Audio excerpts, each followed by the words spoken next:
이 땅을 살아가는 성도들에게 성경 중에서 제일 좋아하는 성경이 뭐냐고 묻는다면 아마도 많은 분들이 시편이라고 대답하지 않을까 생각을 해봅니다. 왜냐하면 시편은 인간의 다양한 감정과 상황과 마음을 시와 노래와 기도로 솔직하고 역동적으로 표현하기 때문에 그렇습니다. 시편은 하나님의 말씀이기도 하지만 시이기도 하고 노래이기도 하고 기도이기도 합니다. 실제로 교회 전통에 보면 우리 믿음의 선조들은 시편을 가지고 하나님께 찬양하기도 하고 기도하기도 했습니다. 시편이 가지고 있는 독특한 특징이 있는데 다른 모든 성경은 하나님이 인간에게 하시는 말씀입니다. 그런데 성경 중에 시편 하나만 인간이 하나님께 올려드리는 성경입니다. 여기에 시편의 독특함이 있는 겁니다.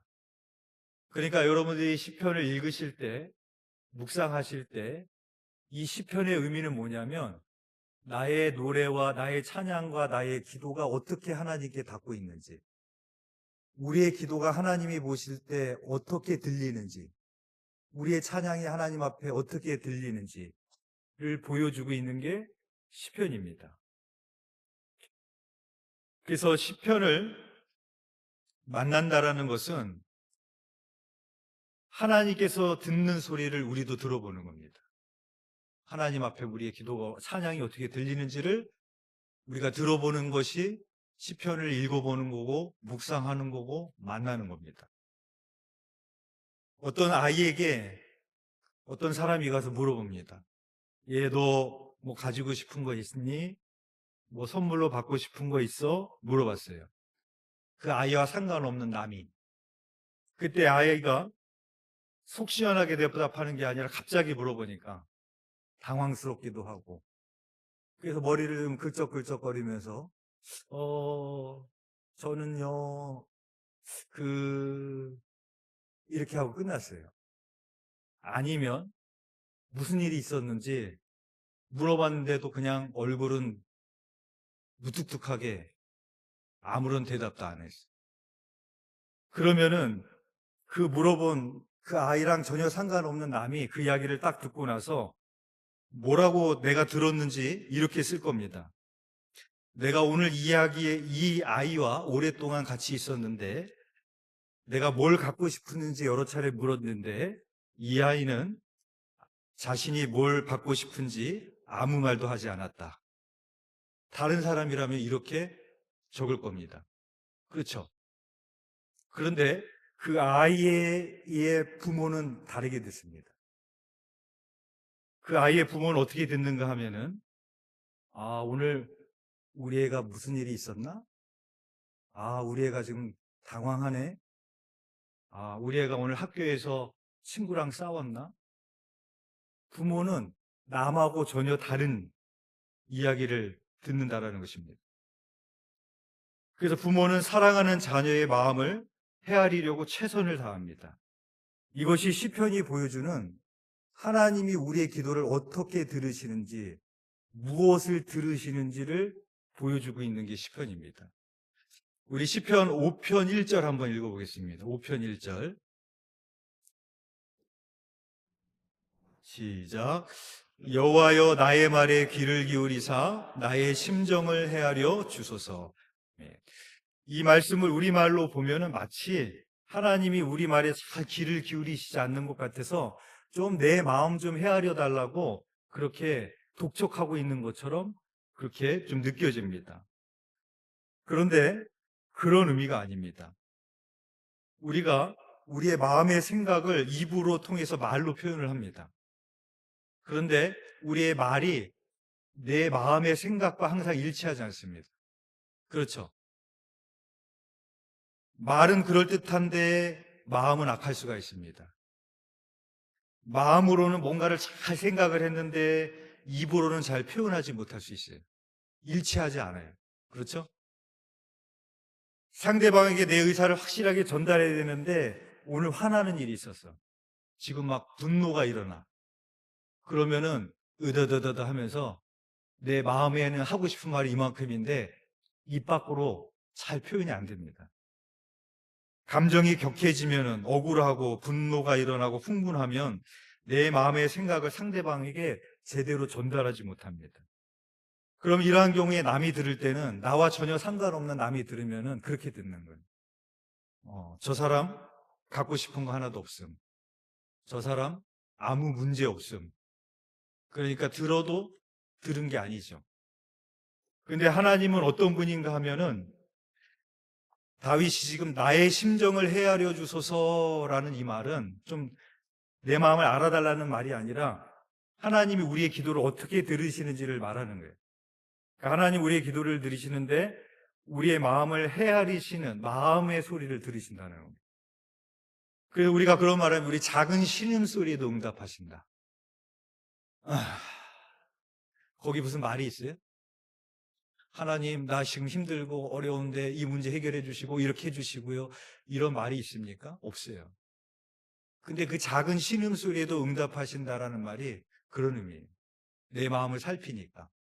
밤새 잠을 이루지 못하고 끙끙거리고 있는 그 모습 속에서도 하나님 우리의 기도를 들으시는, 신음소리에도 기도를 들으시는 분이라고 말을 하는 것입니다.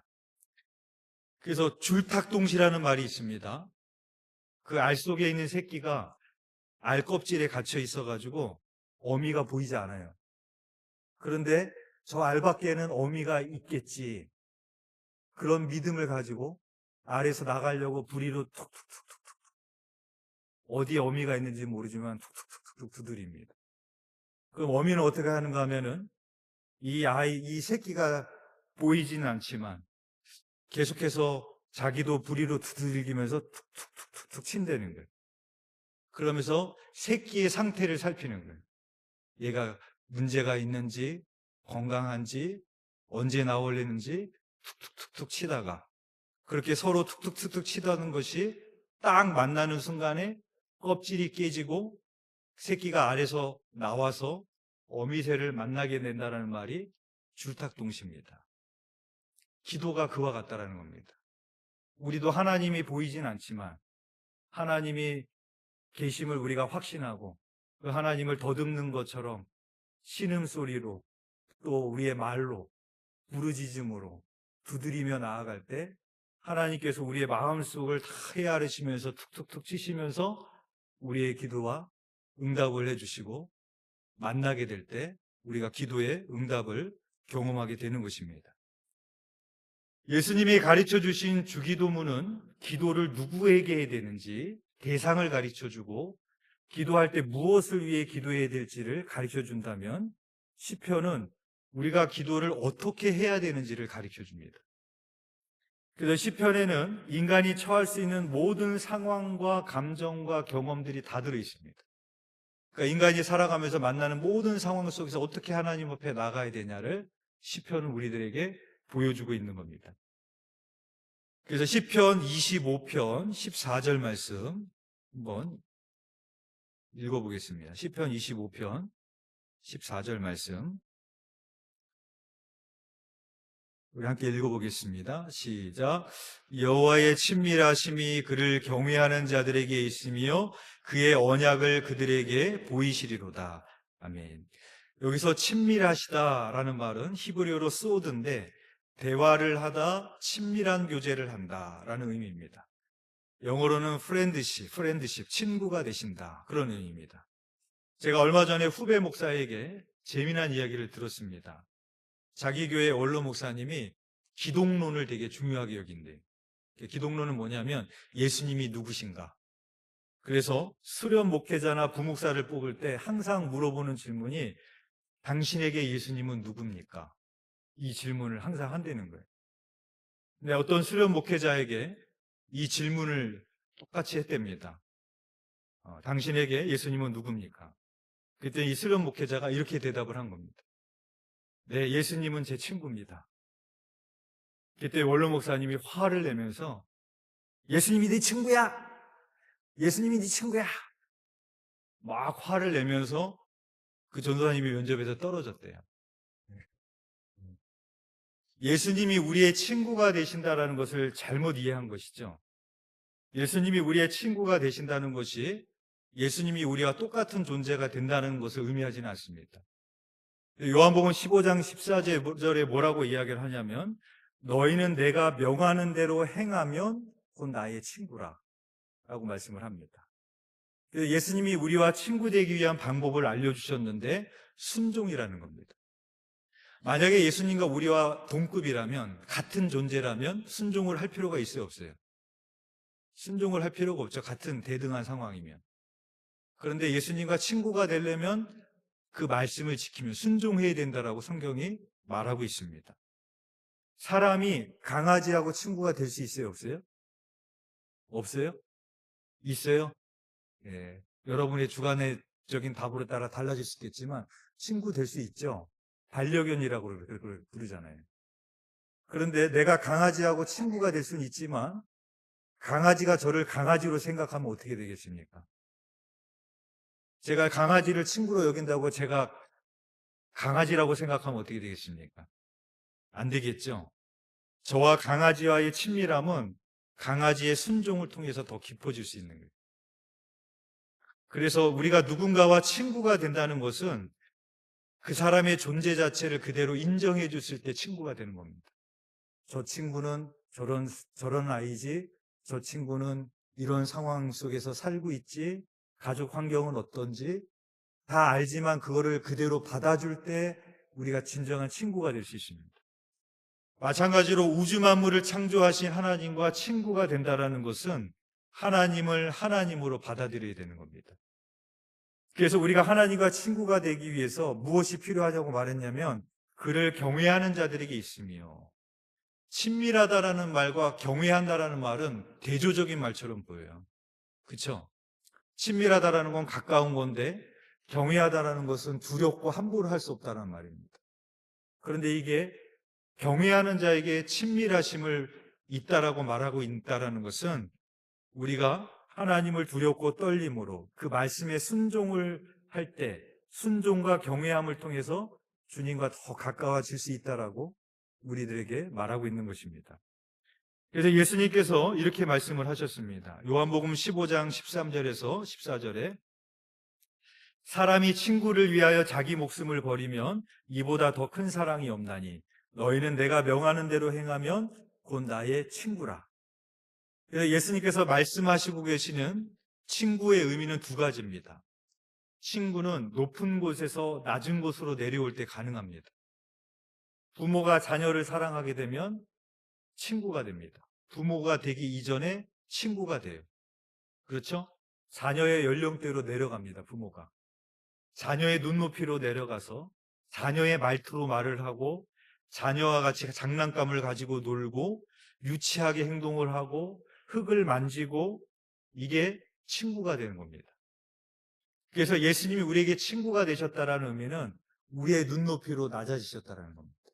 얼마큼 낮아지셨느냐? 사람이 되셨고 그것도 모자라서 종이 되셨고 십자가에서 죽기까지 우리를 위해서 낮아지셨어요. 그래서 친구를 위하여 자기 목숨을 버리면 더 큰 사랑이 없다라는 말은 바로 예수님의 사랑을 우리들에게 말하고 있는 것입니다. 또 친구라는 것은 뭐냐면 친밀함을 말하는 겁니다. 친구를 만났는데 화장을 하고 좋은 옷을 입고 꼭 꾸미고 가지 않죠. 편안하게 만날 수 있는 사람이 친구입니다. 언제든지 만날 수 있는 사람이 친구입니다.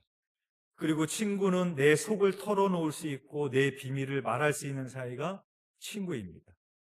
주님께서 우리와 그렇게 친구가 되기 원하신다는 겁니다. 그 소통 강사인 김창옥 씨가 이런 말을 했습니다. 친구는 나의 짐을 자기의 등에 진 사람이래요. 친구는 동갑인 사람을 말하는 게 아니에요. 친구는 그 사람의 슬픔이나 짐이 보여요. 그런데 그걸 보고 그냥 나랑은 다르네 라고 생각한다면 그건 친구가 아니라 지인이에요. 이렇게 얘기했습니다. 그러니까 친구와 지인의 차이를 이야기를 한 거죠. 동갑이라고 친구냐? 아니라는 거죠. 누가 친구냐? 그 사람의 등에 짊어진 짐이 보이는 사람. 그리고 그 사람의 슬픔이 나의 짐으로 보이는 사람, 그 사람이 친구다라고 이야기를 했습니다. 그래서 예수님이 우리의 진정한 친구가 되어주시는 것입니다. 그래서 시편이 우리에게 가르쳐주는 기도는 나의 감정을 속이지 않고 나의 속에 있는 것을 다 드러내면서 우리의 친구가 되신 주님께 친밀함으로 나아가는 기도를 가르쳐 줍니다. 그래서 시편을 읽어보면은 하나님한테 저렇게 이야기해도 되나? 저렇게까지 말해도 되나 싶을 정도의 기도들이 너무 많이 나옵니다. 근데 시편은 우리가 하나님께 기도로 나아갈 때 그런 친밀한 관계로 나아가야 될 것을 말씀하는 것이고, 역으로 생각하면 기도라는 것은 내가 기도를 하면 할수록 하나님과 가까워지는 거고, 기도를 하면 할수록 주님과 친구가 되는 겁니다. 근데 내가 기도를 하지 않으면 안 할수록 주님과 상관없는 사람이 되고 주님과 멀어지는 사람이 되는 겁니다. 그게 시편이 우리에게 보여주고 있는 겁니다. 지금 말씀을 드린 것처럼 친구와 지인의 차이를 말씀을 드렸는데, 내가 너무 힘들어 죽겠는데 지금 내 인생의 문제는 너무나 많은데 내 직장인의 누구한테는 이야기를 하는데 내 친구 대신 주님한테는 이야기를 안 해. 털어놓지 않아. 부탁하지 않아. 그럼 친구가 될 수 있겠습니까? 친구가 될 수 없죠. 그래서 기도를 하면 할수록 주님과 가까워지는 거고 친밀한 관계로 이끌어주는 것이 기도입니다. 시편이 가지고 있는 또 하나의 특징이 있는데, 시편은 악인과 의인으로 쪼개놓습니다. 그래서 시편을 읽다 보면은 마음이 불편해질 때가 있어요. 그런 적 없으세요? 언제 불편해지는가 하면은 시편을 읽다 보면 이런 말이 많이 나와요. 하나님, 저 악인을 어떻게 좀 해주세요. 저 악인의 뺨을 때리시고 저 악인의 수염을 뽑으시고 멸해주세요. 이런 말들이 굉장히 많이 나옵니다. 그래서 시편은 의인과 악인을 딱 나눠놓는 게 이런 표현이 가득합니다. 이게 왜 불편한가 하면은 세상도 흑백 논리로 나누면 욕하잖아요. 그렇죠? 대한민국의 진영 논리로 좌와 우로 나눠놓고 나는 의롭고 너는 나쁜 놈이야, 내로남불. 세상도 욕하잖아요. 그렇죠? 근데 시편은 의인과 악인을 딱 나눠놓습니다. 그리고 시편이 불편한 이유는 항상 나는 의인이야. 그리고 쟤는 악인이야. 그래서 저 악인을 어떻게 해주세요, 그렇게 얘기를 합니다. 근데 어떻게 나는 항상 의인이에요? 그렇지 않아요? 그래서 시편을 읽다 보면 그런 부분들이 굉장히 불편하게 다가옵니다. 오늘 본문인 시편 1편에도 선명하게 두 부류로 나누고 있어요. 의인과 악인, 복이 있는 사람과 악인으로 나눴습니다. 그리고 이 시편 1편을 보시면 의인과 악인이 걸어가는 길이 딱 나뉘어져 있어요. 전혀 다른 길을 간다는 거예요. 근데 여러분 생각해 보십시오. 실제로 누구는 의인의 길만 걸어가고 누구는 악인의 길만 걸어가요? 여러분 그러세요? 세상을 보면 누구는 의인의 길만 걸어가. 근데 또 어떤 사람은 악인의 길만 걸어. 그런 사람도 있겠지만 그럽니까 보통? 그렇지 않죠? 예. 그런데 시편은 의인과 악인을 이분법적으로 나눠놓고 있고, 지금 읽으신 시편 1편도 선명하게 의인의 길과 악인의 길로 나눠놓고 있습니다.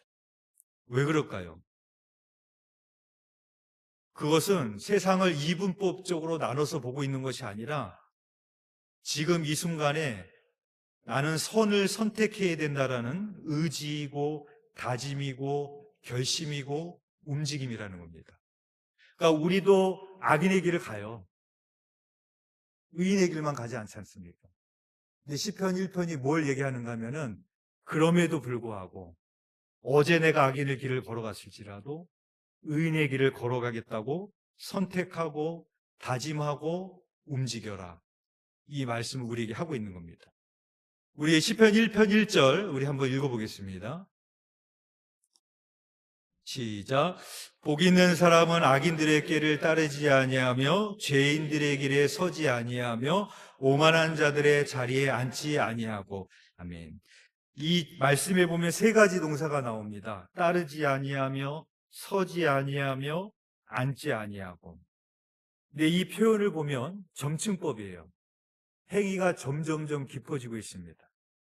그래서 처음에는 그저 스쳐 지나가듯이 악인의 조언에 귀를 기울이는 정도였다면, 근데 어느새 보니까 그 길에 멈춰 서 있습니다.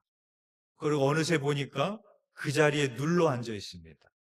이런 표현을 1절이 하고 있습니다. 근데 여러분, 이 1절 말씀을 보시면 이 동사에 물려있는 명사들을 보시면 이렇게 되어 있습니다. 악인, 죄인, 성경을 보세요. 저만 보지 마시고, 악인, 죄인, 오만한 자라고 되어 있어요. 그렇죠? 그리고 여러분 한번 생각해 보세요. 우리나라 말로 봤을 때 악인, 죄인, 오만한 자 중에 누가 제일 나쁜 놈이에요? 예? 악인. 아니면 죄인이죠. 그러면은 그래도 그 중에 제일 덜 나쁜 놈은 누구예요? 오만한 자죠. 근데 여러분 1절을 보면 재미있는 게 동사가 점층법으로 되어 있다면 명사도 점층법으로 가야 될 것 같지 않아요? 그렇죠. 그러면은 어떻게 써야 됐을 것 같습니까? 복 있는 사람은 오만한 자들의 꾀를 따르지 아니하며 죄인들의 길에 서지 아니하며 악인들의 자리에 앉지 아니하고. 이렇게 써야 좀 맞을 것 같지 않아요? 같이 점층법으로 가야지. 그렇죠? 근데 명사는 반대로 가고 있는 것처럼 이야기를 하고 있습니다. 오만한 자가 제일 마지막에 나옵니다. 왜 그럴까요?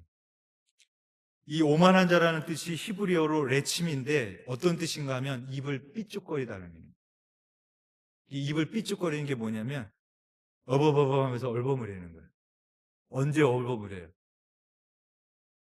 이것도 아니고 저것도 아니고 애매하게 대답을 해야 할 때 어버버버버버. 이게 오만한 자입니다. 그러니까 오만한 자는 누구냐면 선과 악을 나누지 않고 선택하기를 미루고 행동하려 하지 않는 자입니다.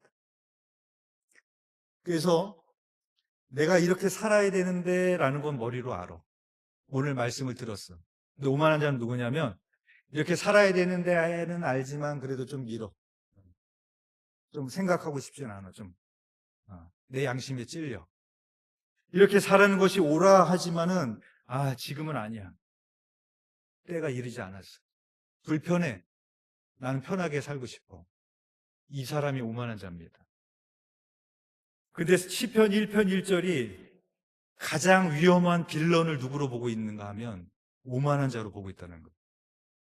그러니까 가장 위험한 사람은 악인이 아니에요. 죄인이 아니에요. 다 알지만 이것도 아니고 저것도 아니고 난 그냥 회색지대야. 하나님의 말씀도 좋지만 난 세상도 좋아. 이렇게 살지만 난 이렇게도 살 거야. 주님이 오늘 이렇게 하라고 하셨지만 그러나 난 지금은 좀 불편해. 이렇게 미루고 삐죽거리는 사람이 가장 위험한 빌런이다라고 말하고 있습니다. 그래서 오늘 시편 1편 1절이 시편을 탁 들어가면서 우리에게 묻는 거예요. 오만한 자로 갈 것인지 악인의 길로 갈 것인지 아니면 의인의 길로 갈 것인지 아니면 오만한 자처럼 그냥 회색지대에 머무를 것인지 우리에게 물으면서 시편이 시작을 하는 것입니다. 그래서 우리는 비록 내가 지금은 연약할지라도 쓰러지고 넘어갈지라도 의인의 길을 걸어가겠다고 선택하고 다짐하고 결정하는 것으로 시작하는 것이 시편이 그렇게 시작이 되는 것입니다. 오늘 시편이 여러분들에게 묻습니다. 어떠한 길을 걸어가시겠습니까? 바라기는 의인의 길을 걸어가시기를 선택하고 결정하고 움직이시는 복된 자가 되시기를 주님의 이름으로 축원드립니다. 기도드리겠습니다. 사랑과 은혜가 풍성하신 하나님 아버지, 오늘 시편을 만나며 참으로 우리의 영적으로 가장 위험한 적이 무엇인지를 깨닫게 하시니 감사를 드립니다. 하나님, 우리의 믿음이 회색지대에 머물러서 우리의 손과 발이 움직이지 아니하고 순종을 뒤로 미루고 믿음 따로 생각 따로 신앙 따로 삶 따로 살아가는 우리들을 봅니다. 그래서 어느덧 우리는 오만한 자의 자리에 앉아서 그 회색지대에 눌러 앉아있는 우리들의 모습을 봅니다. 하나님 시편 말씀을 묵상하면서 우리에게 주시는 그 질문 앞에 지금 나는 비록 연약하지만 그 의인의 길을 걸어가겠다고 다시 한번 다짐하고 선택하고 결정하고 움직이는 복 있는 자가 되게 하여 주시옵소서. 우리의 목장 모임을 통하여서도 또 그 모든 모임 가운데 하나님의 말씀에 순종으로 결단하는 목장 모임이 되게 하여 주시옵시고 그 모든 목장마다 복 있는 사람들의 모임이 될 수 있도록 주님 축복하여 주옵소서. 감사를 드리오며 예수 그리스도 이름으로 기도드렸사옵나이다. 아멘.